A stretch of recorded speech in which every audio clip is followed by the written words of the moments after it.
ശബരിമലയെക്കുറിച്ച് ഒരക്ഷരം മിണ്ടിപ്പോകരുത്. കർശന നിർദ്ദേശം നൽകിയിരിക്കുന്നത് മറ്റാരുമല്ല, സംസ്ഥാനം ഭരിക്കുന്ന സർക്കാരാണ്. പറയുന്നത് തിരഞ്ഞെടുപ്പ് പ്രചാരണ യോഗങ്ങളിലെ പ്രസംഗങ്ങളിൽ ശബരിമല അനാവശ്യമായി ഉപയോഗിക്കരുതെന്നാണ് സ്ഥാനാർത്ഥികൾക്ക് നൽകിയിരിക്കുന്ന കർശന നിർദ്ദേശം. LDF സർക്കാരിന്റെ വികസന പ്രവർത്തനം, കേന്ദ്ര സർക്കാരിന്റെ ജനവിരുദ്ധ പ്രവർത്തനങ്ങൾ തുടങ്ങിയവയാകണം വിഷയമാക്കേണ്ടത്. ശബരിമലയെക്കുറിച്ച് പരാമർശിക്കാതെ എങ്ങനെ പ്രസംഗിക്കാമെന്ന് 2 ദിവസത്തെ പരിശീലന കളരിയും സ്ഥാനാർത്ഥികൾക്കുണ്ട്.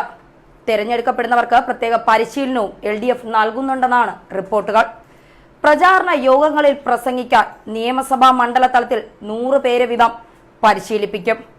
കളരിയിൽ പങ്കെടുക്കുന്നവർക്ക് മാർഗനിർദ്ദേശങ്ങൾ അടങ്ങിയ കുറിപ്പുകൾ വിതരണം ചെയ്യും. ജില്ലാതലം വരെയുള്ള നേതാക്കൾക്ക് ഇതു സംബന്ധിച്ച് മാർഗനിർദ്ദേശവും നൽകിയിട്ടുണ്ട്. പരിശീലനം ലഭിച്ചവർക്ക് മാത്രമേ പ്രചാരണ യോഗങ്ങളിൽ പ്രസംഗിക്കാവൂ. വിവാദങ്ങൾ സൃഷ്ടിക്കരുതെന്ന് കർശന നിർദ്ദേശമാണ് നൽകിയിരിക്കുന്നത്. ശബരിമല വിഷയം സംസാരിക്കേണ്ട നിർബന്ധിത സാഹചര്യമുണ്ടായാൽ ശബരിമല സംബന്ധിച്ച സുപ്രീം കോടതി വിധി എന്തിനായിരുന്നുവെന്നും അത് നടപ്പാക്കാതിരുന്നുവെങ്കിൽ സർക്കാരിന് നേരിടേണ്ടി വരുമായിരുന്ന നിയമപ്രശ്നങ്ങൾ എന്തെന്നും കുറഞ്ഞ വാക്കിൽ വ്യക്തമാക്കണം. ഓരോ പ്രദേശത്തെയും പ്രാധാന്യമർഹിക്കുന്ന വിഷയങ്ങൾക്കായിരിക്കണം പ്രസംഗത്തിൽ മുൻഗണന നൽകേണ്ടത്. എന്നാൽ കഴിഞ്ഞ ദിവസം ശബരിമലയിൽ പോലീസ് നടത്തിയ അതിക്രമവുമായി ബന്ധപ്പെട്ട് അന്വേഷണം നടത്തുന്നതിൽ പോലീസിന്റെ ഭാഗത്തു നിന്നുള്ള ഉദാസീനത അപലപനീയമാണെന്ന് ഹൈക്കോടതി പരാമർശിച്ചു.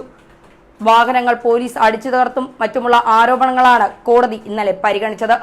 ആക്രമണത്തിന് മുതിർന്ന 3 പോലീസുകാരെ തിരിച്ചറിഞ്ഞ് ചോദ്യം ചെയ്തുവെന്നും ബാക്കിയുള്ളവർ വ്യത്യസ്ത ബറ്റാലിയനിൽ നിന്ന് വന്നു മടങ്ങിയതിനാൽ തിരിച്ചറിയേണ്ടതുണ്ടെന്നും സർക്കാർ അറിയിച്ചു.